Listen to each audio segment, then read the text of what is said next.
Hello दोस्तों, आज मैं आपको एक नया वीडियो लेकर आई हूँ आपके लिए, जिसमें मैं जावा को इंस्टॉल करने के लिए कुछ चीज़ें बताऊंगी।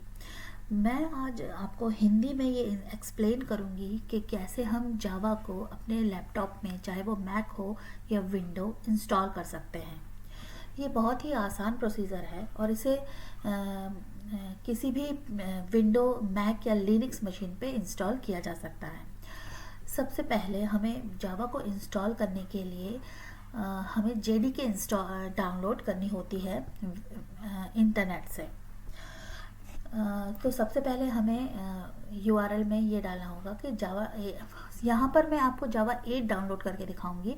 हम जावा के पुराने या नए वर्जन भी डाउनलोड कर सकते हैं, लेकिन जावा 8 एक मीडियम वर्जन है, इसलिए मैं आपको वो डाउनलोड करके बताऊंगी। सबसे पहले हम लिखेंगे जावा 8 डाउनलोड, और हमारे पास सबसे पहले जो लिंक आएगी जावा एसई डेवलपमेंट किट 8, इसको हम क्लिक करेंगे। इसको क्लिक करने के बाद यहाँ नीचे कुछ इंफॉर्मेशन दी हुई है, जैसे कि लिनक्स वर्जन के लिए जावा 8, मैक के लिए जावा 8, सोलरिस के लिए जावा 8, विंडोज़ 86 और विंडोज़ 64 बिट के लिए जावा 8। तो क्योंकि मेरा लैपटॉप 64 बिट का है, इसलिए मैं विंडोज़ 64 बिट का जेडीके EXE फाइल डाउनलोड करूँगी। तो मैं इस पर क्लिक करती हूँ। ओके,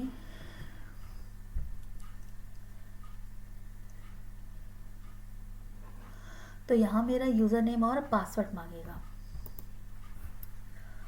तो मैं यहाँ तो जैसे ही मैंने अपना यूज़र नेम और पासवर्ड डाला, तो हमें जावा का जेडीके डाउनलोड होने के लिए लिंक आ गई, और यहाँ हमने उसको इंस्टॉल कर लिया। हमने इसे डाउनलोड कर लिया। ये डाउनलोड हो रहा है। मेरे इंटरनेट की स्पीड इतनी तेज़ नहीं है फ़िलहाल, तो ये थोड़ा टाइम लगेगा इसे डाउनलोड होने के लिए। और इसी के बीच में आपको ये बताना चाहती हूँ कि जैसे हम जावा इंस्टॉल किसी भी प्लेटफॉर्म पे कर सकते हैं, या तो वो विंडोज़ हो या मैक हो या लिनक्स हो या यूनिक्स भी हो। इस वीडियो में मैं आपको विंडोज़ पे जावा कैसे इंस्टॉल किया जाता है वो बताऊंगी, और या तो इसके आगे वाले वीडियो में मैं आपको मैक पर जावा कैसे इंस्टॉल किया जाता है वो बताऊंगी।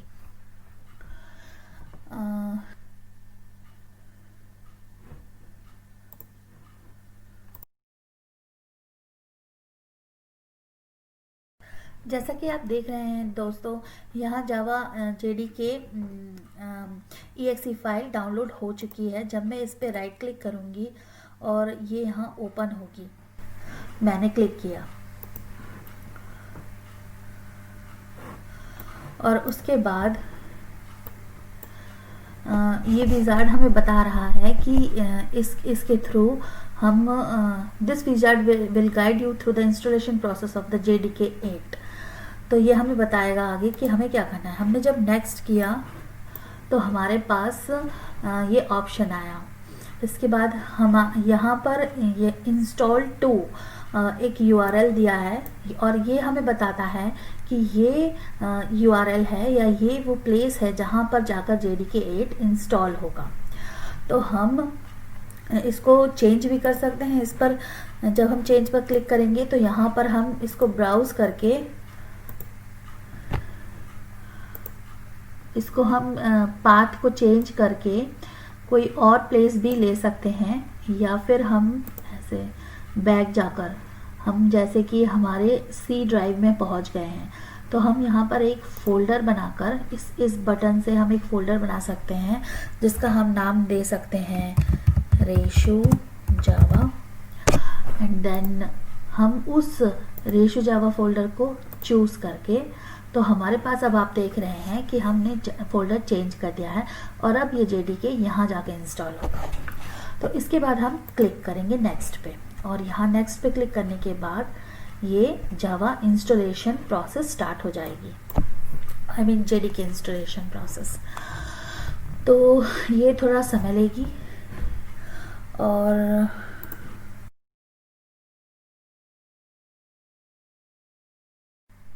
तो जैसा कि आप देख रहे हैं, मैंने अपना जावा का जो जेडीके डाउनलोड किया था उसको जब इंस्टॉल किया था तो वो यहाँ आकर सेव हो गया है। मैंने इंस्टॉलेशन प्रोसेस पूरी कंप्लीट नहीं की क्योंकि मेरे लैपटॉप में ऑलरेडी जावा 8 इंस्टॉल है। तो अब मैं आपको बताने जा रही हूँ कि जावा इंस्टॉल होने के बाद, जेडीके इंस्टॉल होने के बाद हम उसे कैसे कॉन्फ़िगर करते हैं अपने लैपटॉप में, ताकि हम कोई भी आईडीई, इंटीग्रेटेड डेवलपमेंट इन्वायरमेंट जैसे कि इंटेलिजे या फिर इक्लिप्स में हम उसे यूज़ कर सकें। तो ऐसा करने के लिए हमें सबसे पहले जो करना होता है वो ऑप्शन में डाल, मैं यहाँ विंडो 10 में आपको बता रही हूँ, लेकिन अगर आप विंडोज़ 7 या विंडो 8 यूज़ कर रहे हैं तो वहाँ पर आप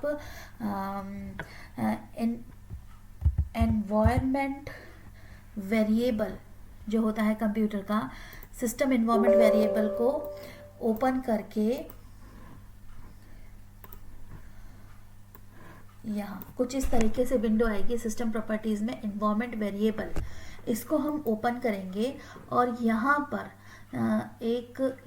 यहाँ दो ऑप्शन है, use variable for this is a variable for user, और ये है सिस्टम वेरिएबल। तो हम सिस्टम वेरिएबल्स में जाकर यहाँ पर हम न्यू करेंगे और यहाँ हम लिखेंगे जावा _होम, और जो हमारा जेडीके इंस्टॉल होकर जो फाइल सेव हुई है वो यूआरएल यहाँ डाल देंगे। इन माय केस मेरे कंप्यूटर में जेडीके जहाँ इंस्टॉल है वो प्लेस है, वेट,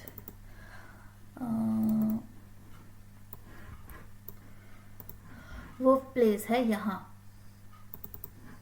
तो मैं इस पाथ को कॉपी करके, इस पाथ को राइट क्लिक कॉपी करके मैं यहाँ पेस्ट कर दूंगी। अब क्योंकि मेरे पास पहले से ही जावा का होम सेव है वेरिएबल, इसलिए मैं इसे सेव नहीं करूँगी, लेकिन मैंने आपको बताने के लिए यहाँ आपको एक्सप्लेन किया है कि हमें ऐसा वेरिएबल जावा होम नाम का वेरिएबल बनाकर जिस प्लेस पर आपकी जेडीके फाइल सेव्ड है कंप्यूटर में, वहाँ पर से उस पाथ को कॉपी करके यहाँ प्लेस करना है और ओके का बटन दबा देना है। उसके बाद वो कुछ इस तरीके से दिखेगा जावा होम। क्योंकि मेरे लैपटॉप में मैंने जावा 6, 7, 8 कई सारे जावा वर्जन इंस्टॉल करके रखे हुए हैं, इसलिए यहाँ पर ये जावा 7 इंस्टॉल है। उसके बाद हमें एक स्टेप और है पाथ वेरिएबल। तो हमारे लैपटॉप में हमेशा एक पाथ वेरिएबल होता है और इसे हम एडिट कर हम सबसे लास्ट में या सबसे लास्ट में जाकर कॉलन लगाकर, और हम इस तरीके से जैसे हमने यहाँ पर कॉलन लगाकर और परसेंटेज साइन जावा _होम परसेंटेज साइन बैकस्लैश और बिन लिखना है और फिर ओके कर देना है। क्योंकि मेरे लैपटॉप में ये पहले से ही लिखा हुआ है, इसलिए मैं इसे सेव नहीं करूँगी। मैं आपको दिखाने के लिए यहाँ बता सकती हूँ कि मेरे लैपटॉप में ये कैसे लिखा है। इसके दो तरीके हैं, या तो हम डायरेक्ट पूरा यूआरएल भी यहाँ पेस्ट कर सकते हैं और हम जावा होम के थ्रू भी लिख सकते हैं। Here you can see here I have write, यहाँ आप देख सकते हैं कि मैंने यहाँ लिखा है परसेंटेज जावा होम %bin कॉलन। तो इस तरीके से आप लिख कर इसको सेव कीजिए और ओके बटन पे क्लिक कर दीजिए और फिर यहाँ अप्लाई करके ओके बटन पे क्लिक कर दीजिए और इस तरीके से आपका जावा सेव हो जाएगा। अब हम इस जावा होम वेरिएबल सेव हो जाएगा। अब हम चेक करेंगे कि होम एक्चुअल में इंस्टॉल है, क्या हमारा जावा एक्चुअल में इंस्टॉल है। तो हम कमांड प्रॉम्प्ट को ओपन करेंगे और कमांड प्रॉम्प्ट में जाकर हम सबसे पहले लिखेंगे जावा -वर्जन। तो यहाँ पर आप देख रहे हैं, क्योंकि मेरे पास जावा 8 इंस्टॉल है, तो यहाँ पर हमारा जावा होम वर्जन दिखा रहा है 1.8.0.221। दिस वर्जन, ये वर्जन मेरे लैपटॉप में इंस्टॉल है और इस तरीके से ये शो कर रहा है। अगर आपके लैपटॉप में ऐसा जो वर्जन आपने इंस्टॉल किया है वो ऐसा शो करता है, तो उसका मतलब है कि आपने जावा को सही तरीके से अपने लैपटॉप में इंस्टॉल कर लिया है। ये मेरी पहली शुरुआत है और इसलिए शायद आपको मेरी आवाज़ में थोड़ा प्रॉब्लम या थोड़ा गड़बड़ सुनाई दी होगी, लेकिन उसके लिए मैं आपसे माफ़ी मांगती हूँ। और प्लीज़ मुझे मोटिवेट करने के लिए मेरे वीडियोस देखिए और आगे प्लीज़ आप अपने कमेंट्स बॉक्स में छोड़िए।